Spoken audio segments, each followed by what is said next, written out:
வணக்கம். இலங்கை செய்திகளுடன் நான் நிரோஷன். விரிவான செய்திகளுக்கு முன் தலைப்புச் செய்திகள். யாழ்குடா நாட்டில் இடம்பெயர்ந்துள்ள ஒவ்வொரு குடும்பத்திற்கும் அடுத்த 3 முதல் 4 ஆண்டுகளுக்குள் வீடுகள் கட்டி வழங்கப்படும் என்று வீடமைப்பு பிரதியமைச்சர் தெரிவிப்பு. நல்லூரில் யாழ்ப்பாண மாநகர சபைக்கு சொந்தமான காணியில் தமிழ் தேசிய கட்சிகள் ஒன்றிணைந்து மாவீரர் நினைவேந்தலை நடத்த நடவடிக்கை. ஜனாதிபதி அனுருகுமார திசநாயக்க கடந்த நாட்களில் பாராளுமன்றத்தில் தம்மை ஹிட்லர் என்று விமர்சித்ததற்கு நாமல் ராஜபக்ச பதிலடி. இறக்குமதி செய்யப்பட உள்ள வாகனங்கள் எந்த சூழ்நிலையிலும் நாடாளுமன்ற உறுப்பினர்களுக்கு வழங்கப்படாது என்று அமைச்சரவை பேச்சாளர் நலிந்த ஜாதிச தெரிவிப்பு. தொடர்வது விரிவான செய்திகள். யாழ்ப்பாண குடாநாட்டில் இடம்பெயர்ந்துள்ள ஒவ்வொரு குடும்பத்திற்கும் அடுத்த 3 முதல் 4 ஆண்டுகளுக்குள் வீடுகள் கட்டி வழங்கப்படும் என்று வீடமைப்பு பிரதியமைச்சர் DP சரத் தெரிவித்துள்ளார். 2026 ஆண்டுக்கான பாதீட்டின் 2ஆம் வாசிப்பு மீதான 3ஆம் நாள் விவாதத்தில் உரையாற்றும் போது அவர் இதனை தெரிவித்தார். முந்தைய அரசாங்கத்தின் வீடமைப்பு திட்டங்களை விமர்சித்த அவர் 64,407 வீடுகள் கட்ட இலக்கு நிர்ணயிக்கப்பட்டிருந்த போதிலும் 1,647 வீடுகள் மட்டுமே முடிக்கப்பட்டதாக கூறினார். மேலும் அவற்றில் பல வீடுகள் யானை தாக்கம் காணப்படும் பகுதிகளிலும் தண்ணீர் மற்றும் சாலை வசதிகள் இல்லாத காட்டு பகுதிகளிலும் கட்டப்பட்டதால் மக்கள் குடியேற முடியாமல் விட்டதாகவும் குறிப்பிட்டுள்ளார். தற்போதைய பாதீட்டின் கீழ் தோட்ட சமூகங்களுக்கு 2,500 வீடுகள் கட்டு 5.6 பில்லியனும், கொழும்பு மற்றும் அதை சுற்றியுள்ள பகுதிகளில் அடுத்த 3 ஆண்டுகளில் 5,000 வீடுகள் கட்ட 15 பில்லியனும் ஒதுக்கப்பட்டுள்ளதாக அவர் தெரிவித்தார். வடக்கு மற்றும் கிழக்கு மாகாணங்களில் மோதலால் பாதிக்கப்பட்ட மக்களுக்காக 2,445 வீடுகள் நிர்மாணிக்க 3.8 பில்லியன் ஒதுக்கப்பட்டுள்ளது. வடக்கு மற்றும் கிழக்கில் வீடொன்றுக்கு 15 லட்சம் வழங்கப்பட உள்ளதாகவும் இது பிற மாகாணங்களில் வழங்கப்படும் 10 லட்சத்தை விட அதிகம் என்றும் அவர் கூறினார். இதற்கு காரணம் அந்த பகுதிகளில் கட்டுமான செலவுகள் அதிகமாக இருப்பது என்றும் விளக்கம் அளித்தார். மேலும் முந்தைய ஆட்சி காலத்தில் வடக்கில் சுமார் 5,000 குடும்பங்கள் வீடுகளை இழந்து தற்காலிக தகர குடிசைகளில் தங்க வைக்கப்பட்டதாகவும் அவர்களுக்கான வீடுகளுக்கு அத்திவாரம் மட்டுமே போடப்பட்டதாகவும் அவர் சுட்டிக்காட்டினார். இந்த ஆண்டு யாழ்ப்பாணம், வவுனியா, மன்னார் ஆகிய பகுதிகளில் 1,900க்கும் மேற்பட்ட வீடுகள் கட்டி வழங்கப்பட்டுள்ளது. அடுத்த 3 முதல் 4 ஆண்டுகளில் யாழ்ப்பாண குடாநாட்டில் உள்ள அனைத்து இடம்பெயர்ந்த குடும்பங்களுக்கும் வீடுகள் கட்டி வழங்கும் பணி நிறைவு பெறும் என்றும் பிரதியமைச்சர் DP சரத் உறுதியளித்தார். நல்லூரில் யாழ் மாநகர சபைக்கு சொந்தமான காணியில் தமிழ் தேசிய கட்சிகள் ஒன்றிணைந்து மாவீரர் நாள் நினைவேந்தலை நடத்த நடவடிக்கை எடுக்கப்படும் என்று யாழ் மாநகர முதல்வர் மதிவதனி விவேகானந்த ராஜா தெரிவித்தார். நல்லூரில் தியாகதீபம் திலீபனின் நினைவு தூபிக்கு முன்பாக உள்ள மாநகர சபை காணியில் கடந்த ஆண்டுகளாக மாவீரர் நாள் நினைவேந்தல் நடைபெற்று வந்துள்ளது. எனினும் அந்த இடத்தை 2 தரப்புகள் கூறியதால் யாருக்கு அனுமதி வழங்குவது என்ற விவகாரத்தில் தெளிவான முடிவு எட்டப்படாமல் இருந்தது. சமீபத்தில் நடைபெற்ற யாழ் மாநகர சபையின் மாதாந்த அமர்வில் மாநகர முதல்வர் மதிவதனி விவேகானந்த ராஜா மாவீரர் வாரத்தின் போது குறித்த காணியை வாடகைக்கு விடாமல் இருக்கவும், எதிர்காலத்தில் திலீபனின் நினைவேந்தல் நல்லூரில் நடைபெறும் மாவீரர் நாள் நினைவேந்தலும் மாநகர சபையின் பொறுப்பில் நடத்தப்பட வேண்டும் என்றும் பரிந்துரை செய்தார். இந்த யோசனை குறித்து உறுப்பினர்களிடையே கடும் விவாதம் எழுந்ததால் அப்போது எந்த முடிவும் எடுக்கப்படவில்லை. பின்னர் இந்த இணக்கத்தை உருவாக்கும் பொருட்டு கால அவகாசம் வழங்கப்பட்ட போதும் ஒருமித்த நிலைமை உருவாகவில்லை. மாநகர சபையின் பெரும்பாலான உறுப்பினர்கள் முதல்வரின் யோசனையை ஆதரித்த போதிலும் அகில இலங்கை தமிழ் காங்கிரஸ் கடுமையாக எதிர்ப்பு தெரிவித்தது. இதே விவகாரம் குறித்து இன்று மீண்டும் நடைபெற்ற அமர்விலும் வாத பிரதிவாதங்கள் நிலவின. இதன்போது மாநகர முதல்வர் சைக்கிளோ மானோ எந்த கட்சியும் தனித்தனியாக நினைவேந்தல் நடத்த அனுமதி வழங்க முடியாது, தமிழ் தேசிய கட்சிகள் ஒன்றிணைந்து ஒரே நினைவேந்தலை நடத்த வேண்டும் என்று தெரிவித்தார். அவரின் இந்த முடிவுக்கு அகில இலங்கை தமிழ் காங்கிரஸ் உறுப்பினர்கள் கடும் எதிர்ப்பு தெரிவித்தனர்.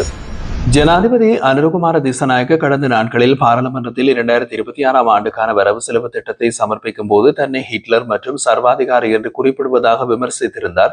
அதற்கு பதிலடியாக நாடாளுமன்ற உறுப்பினர் நாமல் ராஜபக்ச கடுமையான கருத்துக்களை வெளியிட்டுள்ளார். ஜனாதிபதி தன் உரையில் என்னை ஹிட்லர் என்றும் சர்வாதிகாரி என்றும் அழைத்தார். ஆனால் அமெரிக்கா மற்றும் ரஷ்யா இணைந்து ஹிட்லரை தோற்கடித்தது போல எதிரணிகளும் ஒன்றிணைந்து தேசிய மக்கள் சக்தி அரசாங்கத்தை தோற்கடிப்பார்களாம். இப்போது கேள்வி என்னவென்றால், இங்கே யார் ரஷ்யா, யார் அமெரிக்கா என்று கேள்வி எழுப்பினார். இதற்கு பதிலளித்த நாமல் ராஜபக்ச, ஜனாதிபதி அவர்களே, இங்கே யார் ரஷ்யா, யார் அமெரிக்கா என்பதெல்லாம் முக்கியமானது. ஹிட்லர் தனது சர்வாதிகாரத்தாலேயே அழிந்தார் என்பதே என்று சாடியுள்ளார். மேலும் அவர் கடுமையாக கூறுகையில், நீங்கள் எங்களை நோக்கி ஹிட்லர் என்று கூறுகின்றீர்கள், ஆனால் சர்வதேச நாணய நிதியத்தின் முன் பூனை போல அமைதியாக இருக்கிறீர்கள். உங்களுடைய வீரத்தனம் எங்களுக்குள்ள அல்ல, மக்களின் நலனுக்காகவும் IMF-இன் நிபந்தனைகளை எதிர்கொள்ளவும் காட்டப்பட வேண்டும் என்றார். நாமல் ராஜபக்சவின் இந்த கூற்றுகள் ஜனாதிபதி அனுருகுமார திசநாயக்க மீது நேரடியான அரசியல் தாக்குதலாக பார்க்கப்படுகிறது. அரசாங்கத்தின் பொருளாதார கொள்கைகள் மற்றும் IMF ஒப்பந்தங்கள் குறித்து அவர் முன்பே பலமுறை விமர்சித்திருந்ததோடு தற்போதைய கருத்தும் அதே வரிசையில் வெளியிடப்பட்டுள்ளது. கொழும்பு கொட்டாஞ்சேனையில் அண்மையில் இடம்பெற்ற துப்பாக்கி சூட்டு கொலை வழக்கில் மேலும் 2 கைது செய்யப்பட்டுள்ளனர்.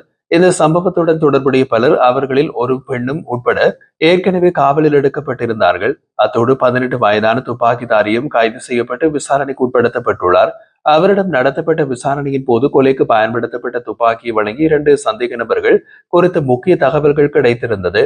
அதனைத் தொடர்ந்து இன்று கம்பஹா, வத்தளை பகுதிகளில் மேற்கொள்ளப்பட்ட தனித்தனியான நடவடிக்கைகளின் போது அந்த 2 நபர்களும் கைது செய்யப்பட்டனர். இவர்கள் இருவரும் யாழ்ப்பாணத்தை சேர்ந்தவர்களாகவும் ஆவா குழுவுடன் தொடர்புடையவர்களாகவும் போலீஸ் விசாரணைகளின் மூலம் தெரிய வந்துள்ளது.